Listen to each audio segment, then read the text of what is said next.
on one of the really important objectives that we've got going on across the district right now. Back on October 10th, our Board of Education met in a retreat setting for about 4 hours and discussed the future of facilities for Grand Island Public Schools. And this is certainly something that we've been spending some time preparing for, to have that discussion, and we really wanted to get the board involved and now, involve the staff and ultimately our community in a discussion around what should Grand Island Public Schools have for facilities as we think about the next 5 to 10 years, as we think about the next 10 to 25 years, and then, really as we think, 25 to 50 years and beyond, what are our needs going to be? So I wanted to take a few minutes to walk through a presentation that we're going to be doing,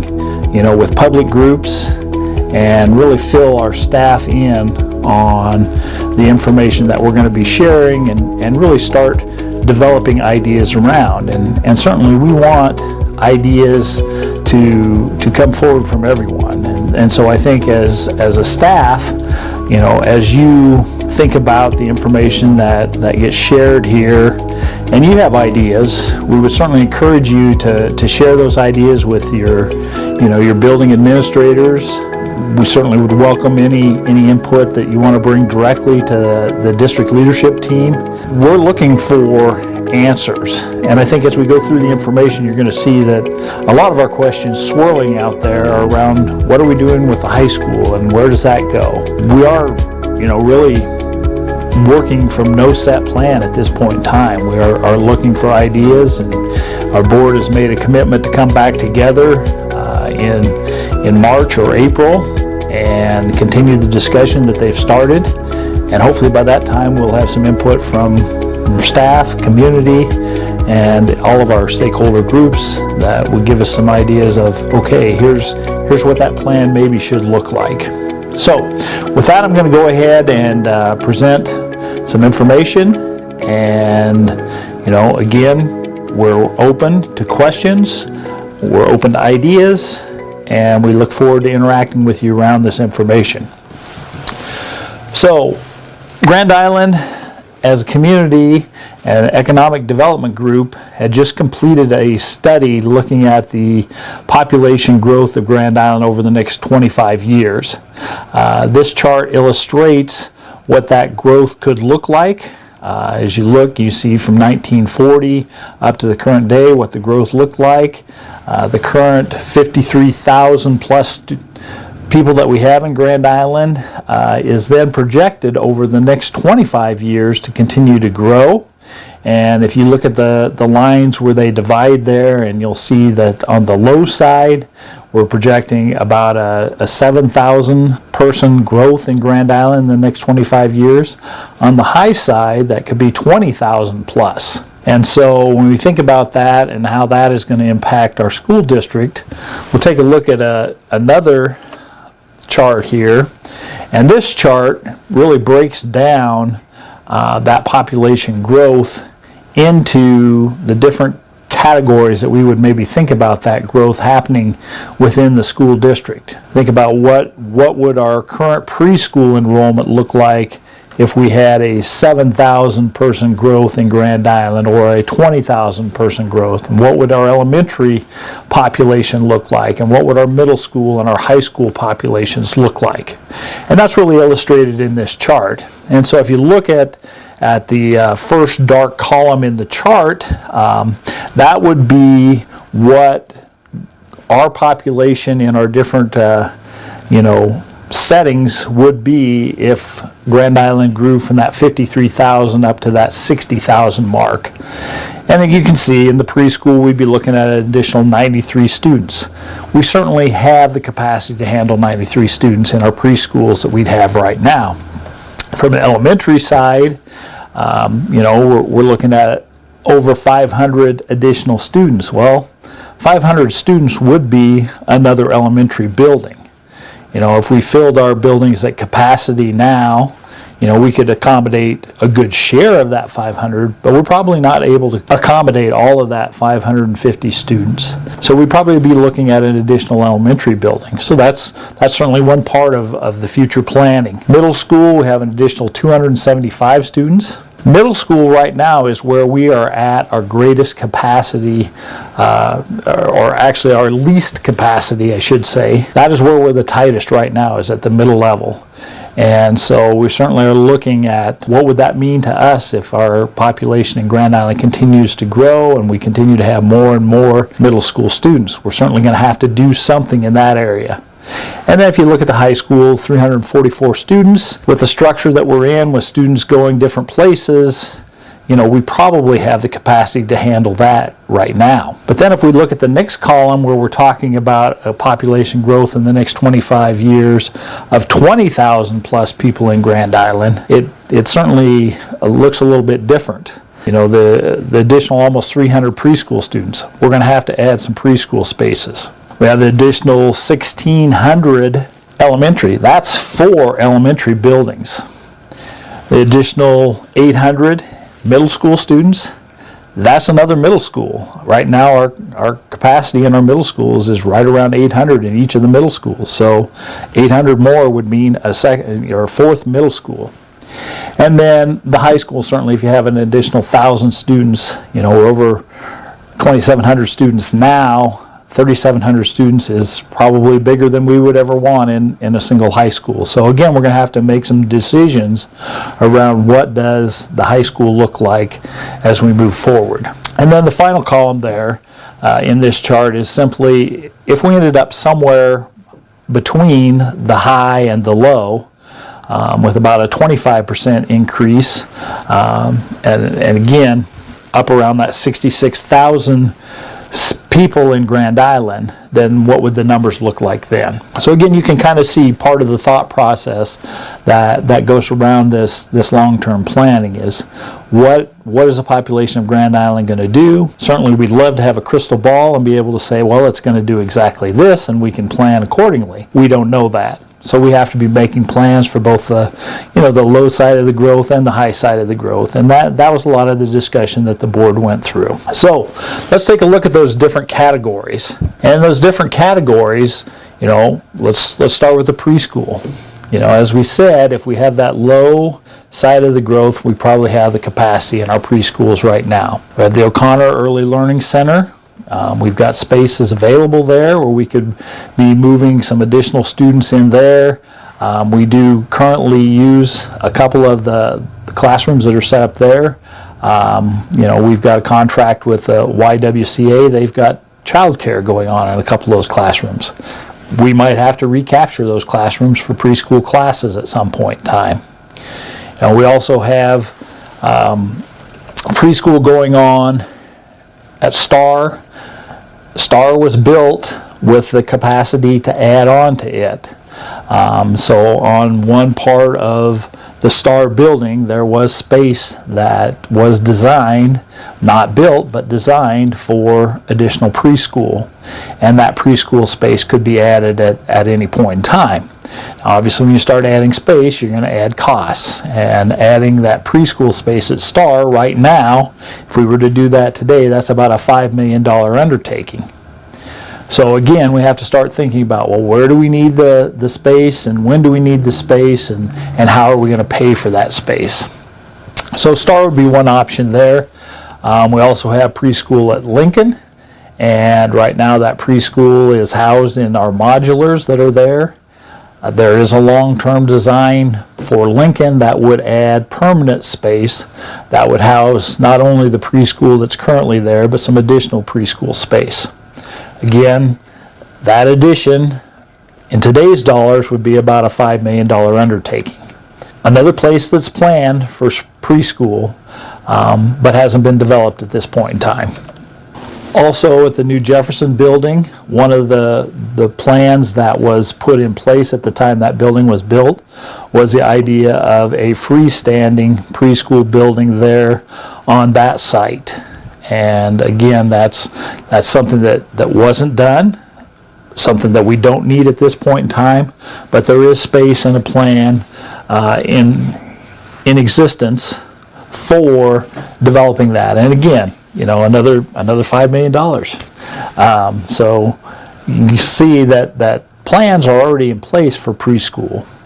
And so I think we're in a good place there. It's just a matter of when are we going to need space, and then again, how are we going to pay for that space. So let's talk a little bit about elementary.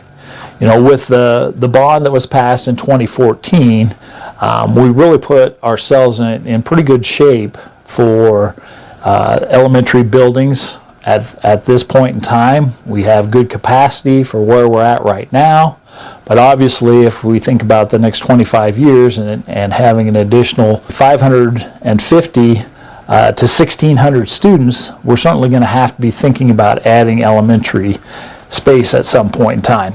When we think about that, part of what we have to be thinking about is where would we add elementary space? Well, obviously the ideal would be to add elementaries where we're adding houses and people are living. One of the things that we've done is we've done some looking at what land spaces might be available down in the southwest part of town where the new hospital has gone in. There's housing developments going up in a fairly rapid pace down in that part of the community. And so I think it's fairly logical for us to think that at some point in time we're probably going to need to add an elementary building in that area. And so we've done some looking at what spaces might be available and appropriate for an elementary building down in that part of the community. Again, when we start thinking about middle school and high school, we also have to be thinking about, is that the same area that we should be thinking about for those type of buildings? And probably realistically it is. So I think as the board is doing long-range planning, one of the things that may figure into that planning is the purchase of some land to position ourselves for later on building an elementary building or building a middle school building or building a high school at some point in time. So again, I think that's part of the board's discussion right now is, should we be buying land? And again, I think when we think about land, that is, that's an investment. We buy the land now, we cash rent the land, until we're ready to use it, and then we have it available when we are ready to use it. Or we never use it and we make the decision that we're going to sell that land. And either way, it's an investment. So I think it's certainly something that our board does need to be thinking about. So if we were to build a new building down in that area, one of the things that people always want to know, well, what would it cost us to build a new elementary building? Well, in today's dollars, and again, the longer we wait, the more expensive it's going to become. But if we were to build a new elementary building today, it's going to cost roughly $30 million. And so again, when you start thinking about, well, okay, when's the right time to build? Where's the right place to build? And how are we going to pay for it? Those are all questions that our Board of Education is going to have an answer for. And so those are the kind of discussions that took place during that retreat and will take place when we meet again. One of the other areas that we have to be considering right now is the Good Life District. That space that's located between Highway 2 and 281 on the north end of town, where right now the city is collecting part of the sales taxes in that Good Life District that would then be reinvested in putting together housing as well as sports fields, sports courts, some of the other things that are included in that Good Life plan. Well, certainly if the number of houses that are planned to be developed are developed in that area, that's going to be another place where we're going to need an elementary building. Fortunately, the city and part of their planning process has already designated land in that area that would be set aside for an elementary school. And so we kind of know that we have the land available, but again, that's another $30 million to build the building. So, when is going to be the right time for that to happen? How soon will that Good Life development really take off and go? So those are again, part of that unknown that we're dealing with right now, but we know at some point in time could move fairly fast because there is money there. And so that's an area that could end up being developed fairly quickly.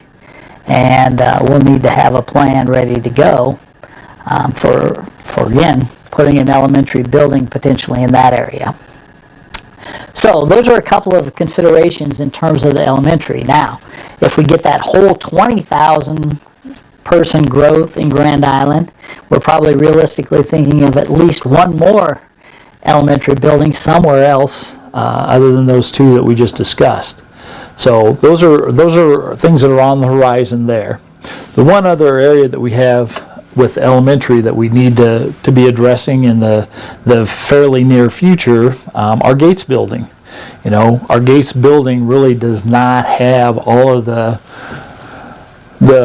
operational capacity and amenities that we would want to have in our elementary buildings. And so there are just some things, there have been some plans that were on the forefront several years ago, but the money did not become available to do some renovation at Gates. And that Gates building has some needs that we're going to have to figure out how we're going to meet. And so part of the consideration is do we make a $10 million investment in Gates to bring it up to speed with our other elementary buildings, or is it one of those situations where we should be thinking about totally doing away with the Gates building and rebuilding it? So that's another one of those considerations that's out there. Now, all of our buildings have different needs, and we have a regular project list that's ongoing that we're working our way through to continually address needs. That isn't going to change. We're going to continue to address those project needs across the district. This planning was really more about, well, where do we need to do something significant with facilities? Now let's take a look at our middle schools and talk a little bit about what our needs in the middle school are. And again, for the most part, we've done what we have been able to do with our middle schools. We think about the Walnut building. You know, it's our largest middle school right now, and it's at a size where we really would not want to make it bigger. So we're not really looking at expanding capacity at Walnut. The one thing that Walnut really needs is a second gym. You know, we added a second gym at Barr. We haven't been able to add a second gym at Walnut or at Westridge, and those are our needs that both of those buildings have. So really, when we think about Walnut, the only thing we really are thinking about there is maybe at some point in time we need to add a second gym. Well, second gym, there's another $5 million. You know, it's just, $5 million is just a popular thing for, the cost of projects. So $5 million here, $5 million there. After a while, those $5 million do start adding up. So then if we look at Westridge, Westridge is the building that really, when we think about expansion of the middle school without adding another middle school building, Westridge is where that expansion would happen. When it was built, it was designed to have several additions added on to the building. There's additional classroom spaces, there's additional gym space, there's additional space for the fine arts programs that were all included as part of the original design, knowing that at some point in time there would be a need to expand our middle schools. And so that's already built into the design of Westridge. And so when we think about, well, what's going to happen with middle school in order to deal with an expanding number of students, well, the first thing that's going to happen is we're going to probably have to do a project at Westridge to address the immediate need. Now, if you go back to that 20,000 growth in Grand Island, and we have a whole nother 800 middle school students, we're probably thinking about, okay, is there a need for a fourth middle school? But initially, the need is going to be addressed probably through an expansion of Westridge. And if we look at that, and what that would look like, it's not $5 million. Now we're up to $22 million for that expansion at Westridge.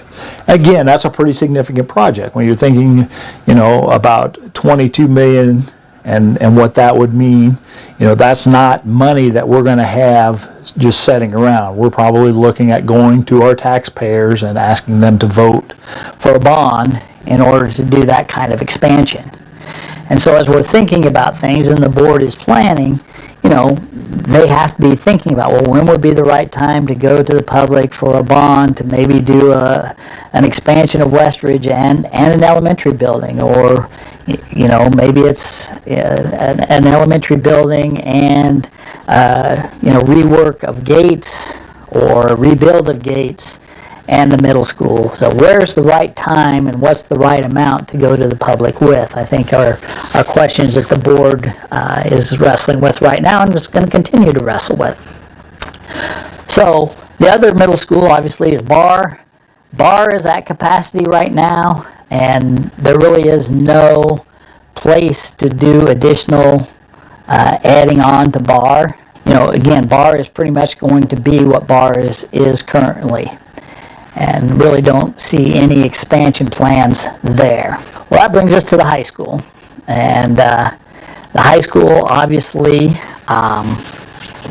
is a big question mark, because we are big right now. 2,700 students is, I think, the third largest high school in the state.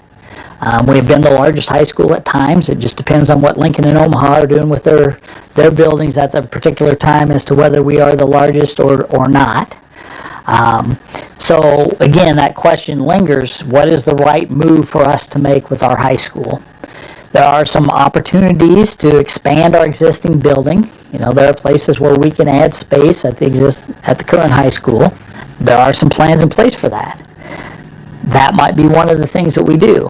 Now, one of the things I think it's always important for us to remember is that the high school was initially built in 1955. It's currently 70 years old.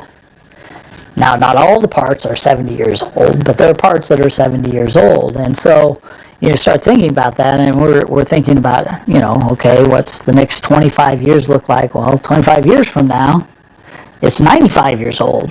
A 100-year building is a pretty long life expectancy for a building. So where do we go with the existing building? And do we add other buildings at some point in time? That's a question that's out there that we're going to have to come up with an answer for at some point in time. So obviously we've got the high school building. Now, along with the high school building, we also have the Islander Annex, the old principal building. This is one of those things that we get lots of questions around, because people don't understand the programming that we have going on there now. We actually have most of the lower floor of the principal building is currently being utilized by programs that we have. And is it in the best utilization possible? Probably not, but it is space that we're using, and if we did not have that space, we'd have to be finding space for a lot of different programming in other facilities. So it is being used and being used effectively right now. Now, when the principal building was purchased, it was certainly a bargain that the board saw opportunity and pursued. I think with the intent that we were going to locate some of our academies there. Maybe it was going to be the freshman academy.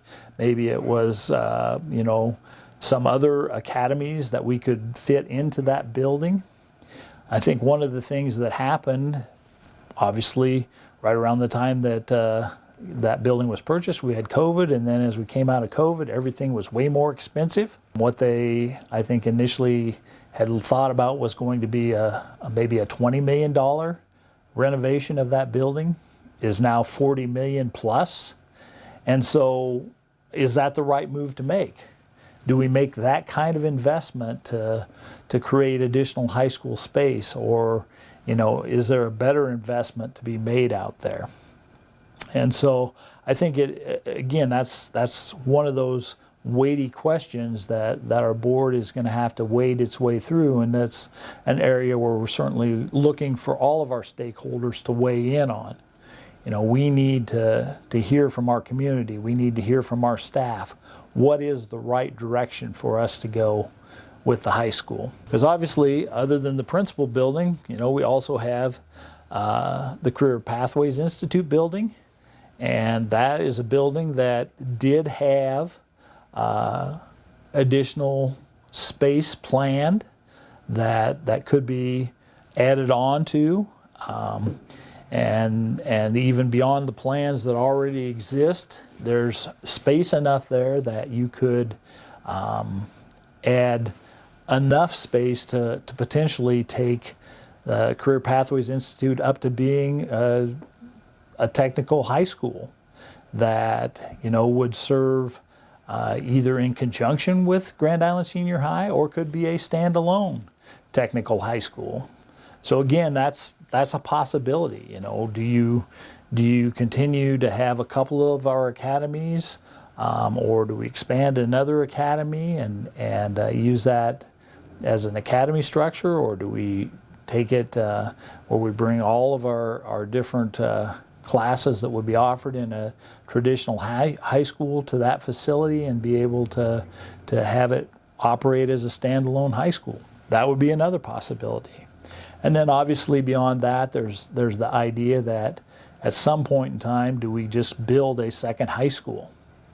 And how big is that second high school? Is it a Class B high school with the ability to expand to a Class A high school? Right now, if you divided Grand Island Senior High in half, you probably could have 2 Class A high schools. They both would be on the very small end of Class A. And so what is the right structure for that there? And again, what's the right pricing?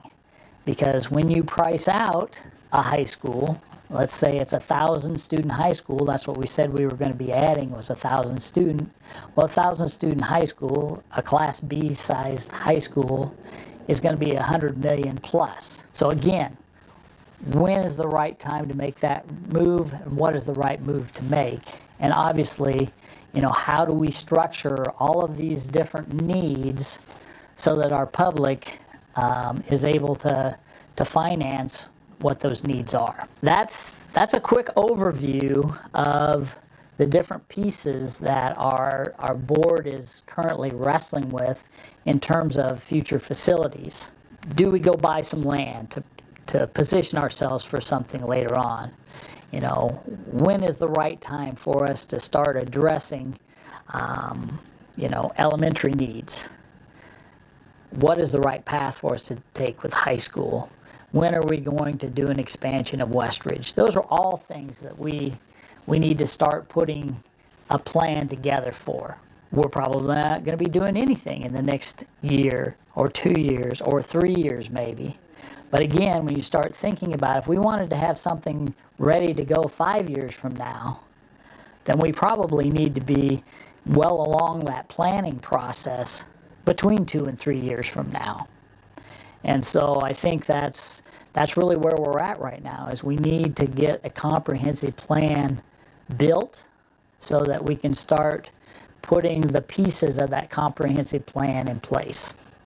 So again, we would encourage any of you that have ideas, share them with your building leadership, share them with the district leadership.